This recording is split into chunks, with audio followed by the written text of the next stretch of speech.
আহলুল হাদিসেরা কোন ক্ষমতার জন্য তাদের আন্দোলন নয়, ক্ষমতার জন্য তাদের দাওয়াত নয়, অন্য কোন বিষয়ের জন্য নয়। তাদের দাওয়াত হলো একজন মানুষ যাতে নিরাপদে নির্ভেজালে জান্নাতে পৌঁছতে পারে, এটি হলো তাদের দাওয়াত। জান্নাতে তার স্থান নির্ধারণ করে নিতে পারে, এটি হলো আহলুল হাদিসের টার্গেট।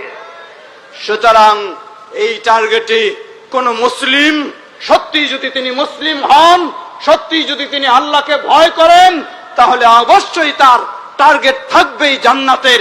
অবশ্যই তিনি কোরআন এবং সহিহ হাদিসের এই পথকে বেছে নেবেন ইনশাআল্লাহ। এই পথে কোনো বাধা থাকতে পারে না। হতে পারে একজন মানুষ আরেকজন মানুষের কথাবার্তার আচার আচরণে শতভাগ মিল হবে না, কিন্তু মিল হতেই হবে তাওহীদে, ঠিক কিনা?